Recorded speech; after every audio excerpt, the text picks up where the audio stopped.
നമസ്കാരം. 1202 ചിങ്ങമാസം 1 മുതൽ 1202 കർക്കിടകം 31, അതായത് 2026 ഓഗസ്റ്റ് 17 മുതൽ 2027 ഓഗസ്റ്റ് 17 വരെയുള്ള ഒരു വർഷക്കാലത്തെ 12 രാശിയിലെ ഗുണദോഷ സമ്മിശ്ര ഫലങ്ങൾ. ധനുരാശിയിൽപ്പെട്ട മൂലം, പൂരാടം, ഉത്രാടം 1-ാം പാദക്കാർക്ക് വ്യാഴം 8ഉം 9ഉം ഭാവത്തിലും, ശനി 4ഉം 5ഉം ഭാവത്തിലും, രാഹു 3ഉം 2ഉം ഭാവങ്ങളിലുമുള്ള കാലമാകയാൽ ഭവനത്തിൽ അനാവശ്യ ചെലവുകൾ ധാരാളം വർദ്ധിക്കുന്ന ഒരു കാലമാണ്. ഭവനത്തിലെ ചെലവുകൾ കൂടുന്നത് കൊണ്ട് തന്നെ നിങ്ങൾക്ക് പണം കടം വാങ്ങാനും പുറത്തുനിന്ന് പണം കണ്ടെത്തേണ്ടതായിട്ടൊക്കെ വരുന്നുണ്ട്. നിയമകാര്യങ്ങളിലൊക്കെ നിങ്ങൾക്ക് വിജയം പ്രതീക്ഷിക്കാം. അന്യദേശവാസം, മത്സര പരീക്ഷകളിൽ വിജയം, ഉന്നത സ്ഥാനലബ്ധി, കുടുംബത്തിലെ മംഗളകർമ്മ കാര്യങ്ങൾ നടക്കുന്നതാണ്. വസ്തുവോ വാഹനമോ ഒക്കെ സ്വന്തമാക്കാനൊക്കെയുള്ള അവസരം വരുന്നുണ്ട്.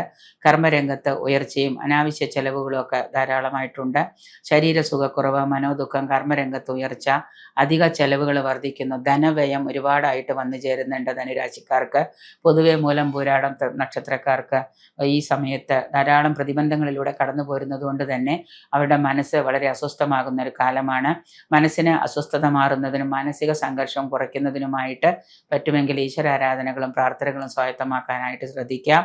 കർമ്മരംഗത്ത് ഉയർച്ചയുണ്ടാകാനായിട്ട് ധാരാളം പരിശ്രമങ്ങൾ ചെയ്യേണ്ടത് അത്യാവശ്യമാണ്. ചിലവുകൾ അധികരിക്കുന്നത് കൊണ്ട് വർഷാവസാനം നിങ്ങൾക്ക് സാമ്പത്തിക ബാധ്യതകൾ വന്നുപെടാം.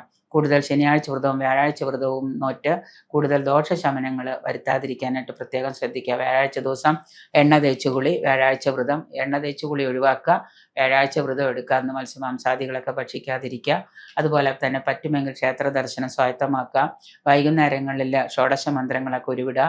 ഇങ്ങനെയൊക്കെ നിരന്തരമായിട്ട് ചെയ്ത ഹരേ രാമ ഹരേ കൃഷ്ണ എന്ന മന്ത്രം 108 രൂപയൊക്കെ ഉരുവിടുന്നതൊക്കെ നിങ്ങളുടെ ഗുണാനുഭവങ്ങൾ കൂട്ടുന്നതിന് നന്നായിരിക്കും.